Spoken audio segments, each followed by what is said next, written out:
A finales de los 70 y principios de los 80, un término comenzó a preocuparnos a todos mucho. Era el SIDA.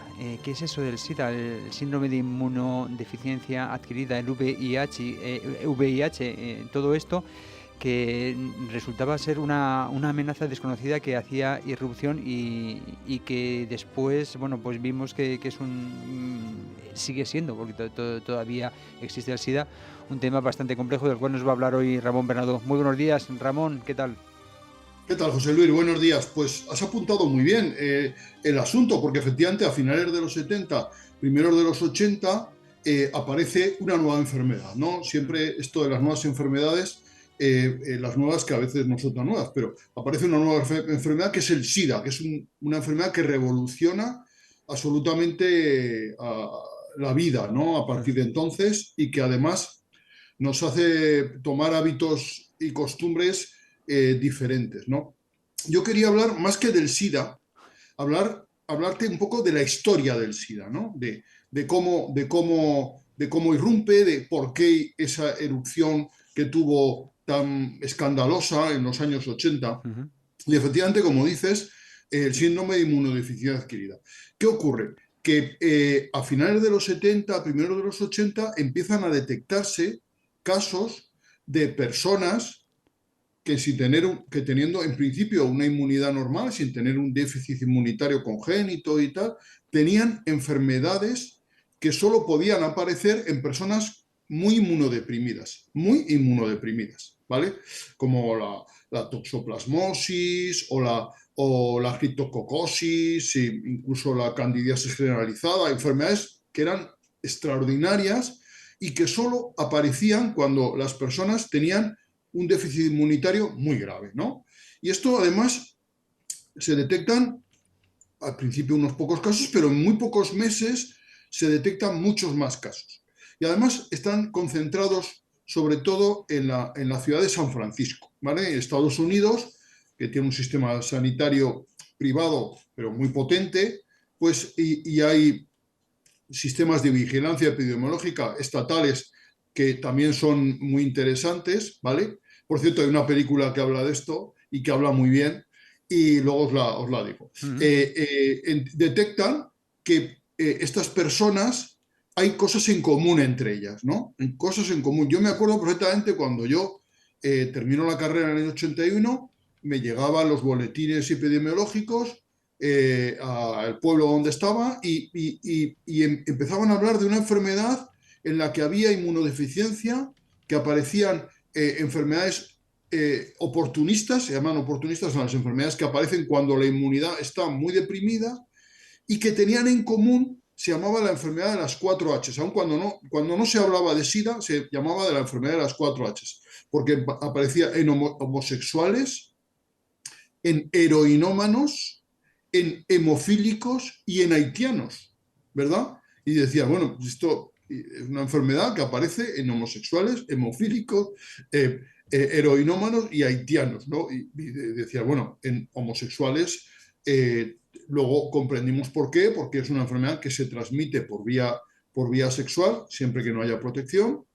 y en San Francisco, porque en San Francisco se había concentrado mucha población homosexual. Era una ciudad muy libre y muchos de los homosexuales americanos habían emigrado a San Francisco, donde tenía una legislación muy permisiva, había baños públicos, eh, eh, estaban ahí en un reino de felicidad, ¿no? Uh-huh. Y es en San Francisco donde más aparece. Luego, heroinómanos, ¿no? Luego comprendimos que tenía su lógica, porque la heroína es una droga en la que se comparten jeringuillas, ¿no? Que eso no ocurre normalmente en otras drogas. El hachís se fuma, no hay peligro de transmisión, o la cocaína se esnifa, pero la heroína se pincha en muchas ocasiones, aunque también se puede fumar, pero se pincha y se comparten jeringuillas. Esa costumbre muy Uh-huh. marginal, ¿no? De compartir jeringuillas, ¿no? Y hemofílicos, y bueno, y los hemofílicos, ¿por qué? Porque los hemofílicos tenían que recibir periódicamente transfusiones de factores de coagulación. Sabes que los hemofílicos es una enfermedad en la que falta o está muy disminuido alguno de los factores de coagulación, generalmente el 8 y el 9, y entonces reciben de vez en cuando inyecciones de estos elementos que tienen origen de la transfusión que dona un donante, de ahí se van extrayendo, de muchos donantes se extraen los factores de coagulación para inyectárselos a los hemofílicos y evitar que tengas hemorragias, ¿vale? Y haitianos, pero bueno, y los pobres haitianos, ¿por qué? ¿Verdad? ¿Por qué los haitianos? Bueno, y ahora te explico. Porque la comunidad gay norteamericana, en general, iban de vacaciones a Haití con mucha frecuencia. Y era un sitio, diríamos, de reunión de homosexuales donde se entablaban relaciones sexuales pues, con otros homosexuales norteamericanos, pero también con homosexuales haitianos. Y por eso la H de haitianos, ¿no? Bueno, y entonces, ¿qué había de común en estas personas que tenían todos una inmunodeficiencia adquirida que les provocaba tener infecciones gravísimas, oportunistas y que eran muy difíciles de tratar y que muchas veces les causaban la muerte por neumonía, por toxoplasmosis cerebral, por lo que fuera? ¿Por qué? Pues les unía el vínculo de las relaciones homosexuales y la sangre. Los homosexuales por las relaciones, los haitianos por lo mismo, y los hemofílicos y los heroinómanos al fin y al cabo compartían sangre, ¿vale?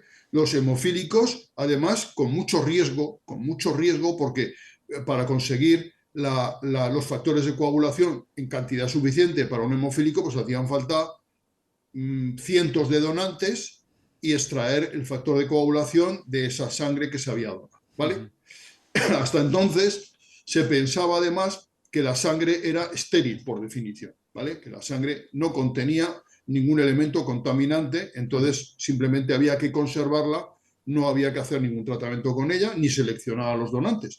De hecho, era frecuente en España, no era raro, que se fuera a las cárceles a solicitar donación de sangre. Y en Estados Unidos, que se paga por todo, no era raro que en las cárceles se pagara por la donación de sangre, ¿vale? Y en los barrios periféricos, en los barrios marginales, se pagaba para que hubiera donantes que a lo mejor eran heroinómanos, claro, que donaban sangre para comprarse su dosis. O sea, que fíjate tú qué claro, paradoja. Claro, eso es una bomba de relojería, eso está claro.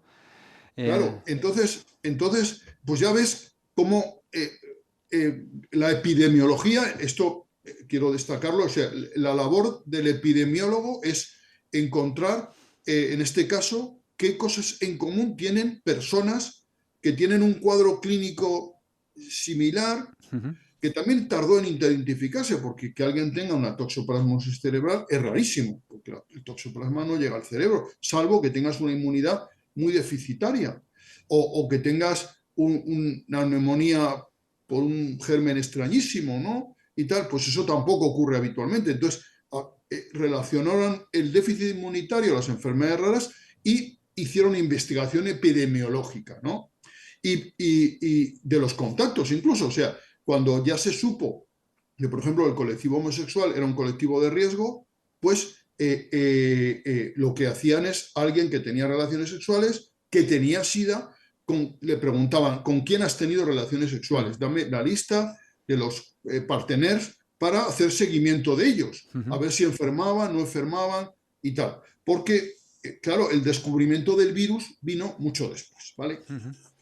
Entonces, dime. No, supongo bueno, sí, supongo, no recuerdo, que yo era muy pequeñajo, pero que sí, que era una incertidumbre total la que sufrían los investigadores por esta misteriosa enfermedad en las cuales se comenzaron a establecer estos vínculos que has descrito, pero que durante mucho tiempo tampoco se sabía, ¿no?, exactamente cuál era a su vez la relación que tenían estos vínculos. Pero bueno, continúa, porque es súper interesante todo esto que estamos sabiendo de un tema que es relativamente reciente y del que, claro, como ha sido tan sumamente mediático, pensábamos que sabíamos mucho más. Sí, por favor, continúa. Sí, es curioso porque a veces el relato diario, es decir, los árboles te impiden ver el bosque, ¿no? Exacto. El relato diario no te deja ver de verdad la perspectiva de la cuestión. Entonces, bueno, pues entonces empiezan ya en Francia fueron los que descubrieron el virus. Pero bueno, eso en Estados Unidos también, aunque al final hubo un acuerdo para decir que los dos lo habían descubierto al mismo tiempo, pero en realidad fue Francia el país que descubrió el virus. Entonces intentan identificar, primero, estas personas todas tienen un déficit inmunitario tremendo, pero de la inmunidad celular. Hay dos tipos de inmunidades, la inmunidad humoral, la de los anticuerpos, que todos conocemos, y la celular, que está basada en células que atacan a las bacterias, a los hongos, a los virus que nos pueden dañar. De hecho, estas personas que tenían el SIDA, que luego se le llamó así, tenían muchos anticuerpos, pero una inmunidad celular deficitaria. O sea, que no era un déficit de inmunidad general, sino inmunidad celular, ¿vale? Que eso depende de los linfocitos T, de unos linfocitos especiales, los linfocitos T. Todo esto se conocía, pero en la investigación del SIDA hizo que se profundizara en los linfocitos T, en los tipos de linfocitos T. Hay varios tipos, los CD4. Se supo que los CD4, eso era asombroso porque se hacían análisis de CD4 y tenía cero. Dice, no puede ser, nadie puede tener cero CD4, ¿no? O sea, pues estos pacientes tenían CD4. ¿Por qué? Porque el virus atacaba justamente esos linfocitos. Esos linfocitos eran atacados por el VIH, ¿vale? Entonces, bueno, ya se descubre el VIH, se aísla el VIH, los franceses son los que lo hacen, y ya se investigan que se crean anticuerpos, pero que esos anticuerpos no son eficaces contra el virus, que atenta a la inmunidad celular. Todo esto en la década de los 80, en una efervescencia de investigación, ¿no? Y decimos, bueno, ¿y de dónde viene esta infección? ¿Vale? ¿Dónde está? ¿Quién ha sido la madre del cordero, ¿no? El paciente cero, que se denomina ahora. El paciente cero, ¿no? El paciente cero posiblemente proviene del siglo XIX, fíjate tú, o de principios del XX, ¿vale? En tribus africanas de Centroáfrica se considera el mono verde africano, que tengo aquí atrás, aquí atrás, el mono verde africano, se considera un animal sagrado. Y entonces, este animal se hacían a veces, capturaban a estos animales, y la sangre del animal era transfundida en pequeñísimas cantidades a personas, en actos rituales, ¿no? Y parece ser que ese es porque el mono verde africano es el reservorio natural del VIH, ¿vale? Vale. Que sería el VIS, el virus de la inmunodeficiencia simia, ¿no? ¿Verdad? El VIS, ¿vale? Y de esta manera, hace décadas, a lo mejor incluso más de un siglo, pudo pasar a la especie humana, ¿no? Y de ahí se fue transmitiendo, fue extendiéndose. Claro, fijaros la diferencia. Que en África muera alguien de unas fiebres desconocidas, pues es normal y nadie va a investigarlo, ¿verdad? Porque sencillamente el nivel de vida es tan bajo, y más en el siglo XX, que nadie iba a preocuparse de que uno muriera de unas fiebres desconocidas, ¿no? Incluso siendo una persona joven, ¿vale? Claro, el problema es cuando esa persona ya está en Europa o en Estados Unidos y muere, y entonces sí que se investiga. Me explico. Entonces, posiblemente en África podríamos considerar que era endémico, o sea, que había de muchos años casos de SIDA que no eran diagnosticados, que simplemente pues, tenía unas fiebres, moría, neumonía, o se deterioraba, ¿vale? Gravemente el paciente, y moría y arreglado. Y nadie tampoco investigó nada ni le dio mucha explicación, ¿vale? Eso, volvemos a Haití. Haití parece ser que tenía un comercio intenso con ciertas zonas de África, con Liberia y tal, zonas del Golfo de África, y de ahí pudo llegar la enfermedad a Haití, y de ahí pudo pasarse a homosexuales americanos, y de ahí salta a San Francisco, y de esa comunidad, que alguno también podría ser heroinómano, daos cuenta que el compartir jeringuillas, que una jeringuilla fue usada por decenas de personas, pues eso facilita la transmisión de manera brutal, ¿no? O sea que en las cárceles españolas, en un estudio que se hizo a finales de los años 70, se decía que había en prisiones como Carabanchel que una jeringuilla era usada por más de 100 personas, ¡Oh! imagínate, Tremendo, de manera clandestina, por tremendo. supuesto, pero no había programas de intercambio de jeringuillas, no había nada de ese tipo de cosas, Sí, sí. ni siquiera programas de drogas, de metadona y tal, que de eso también podríamos hablar porque es muy interesante Ujú. el asunto.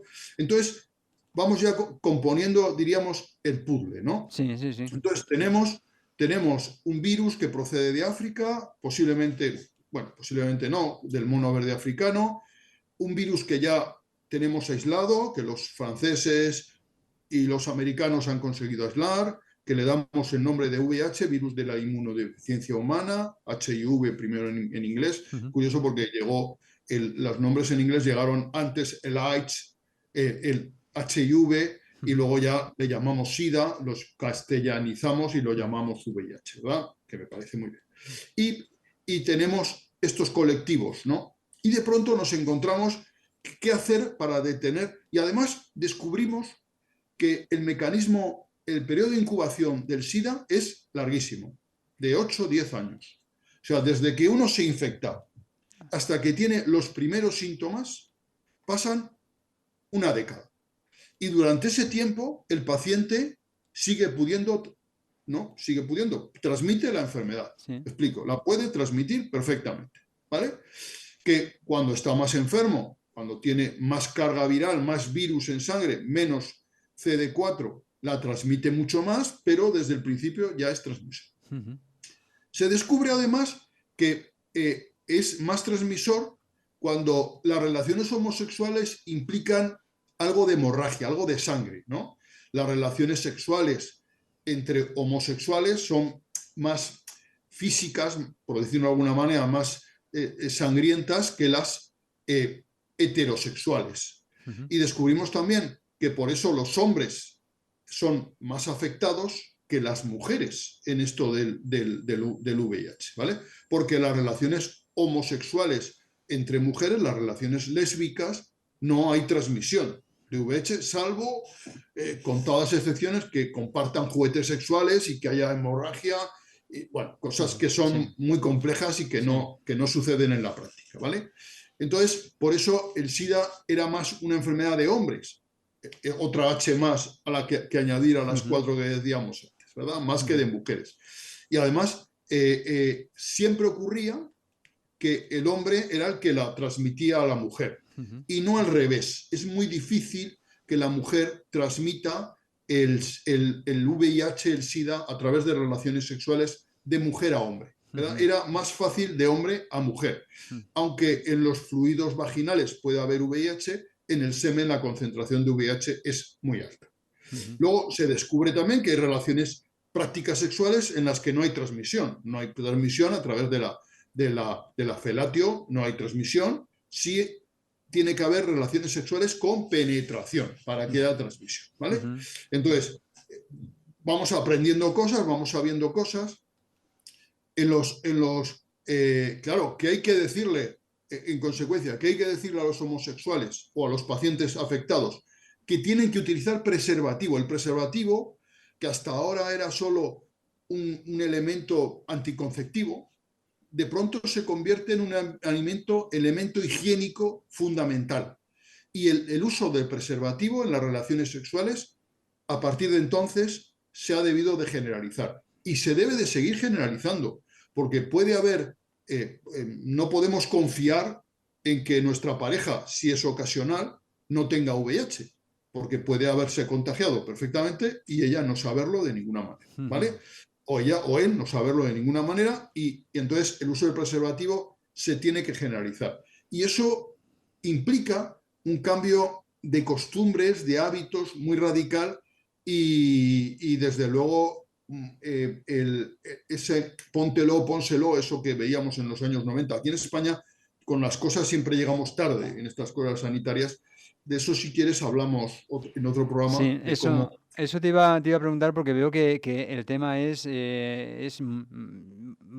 apasionante, por supuesto, es muy, muy profundo, tiene muchísimas vertientes y es que además yo creo que todos los que te estamos escuchando, como es un aspecto de la sociedad a nivel mundial que nos ha tocado vivir no sin temor, por supuesto. O sea, Claro. y que, claro, cuando estábamos sufriendo esa incertidumbre, pues yo creo que todo esto que nos estás contando está siendo muy esclarecedor y nos está dando respuesta a muchas preguntas que desde entonces, desde hace décadas, arrastramos. Por eso, ya te voy a invitar a que, es que nos hemos quedado ya sin tiempo, Ramón, Ya no. no te Mira, quería interrumpir, José pero Luis, te voy a invitar este, a que retomemos el tema, porque intuyo que se ha quedado por lo menos la mitad. bueno, nos queda todo, nos queda Nos todo. queda todo. Bueno, pues Nos queda todo. O te voy a sea invitar a que mira, ya lo hagamos, sí. pero el próximo martes. Pues entonces, hoy hemos hecho Historia del SIDA 1 y Exacto. la semana que viene haremos Historia del SIDA 2. ¿Te parece? Efectivamente, efectivamente. Te lo Y digo mira, te voy a porque sí. confesar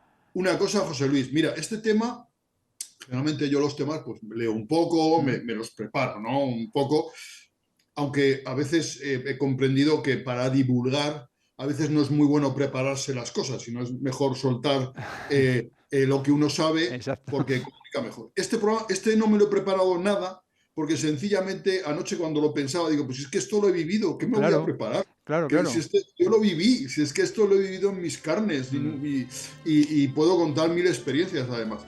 Entonces no me he preparado nada del tema, pero me doy cuenta de que no me hace falta, porque efectivamente la vivencia lo supera.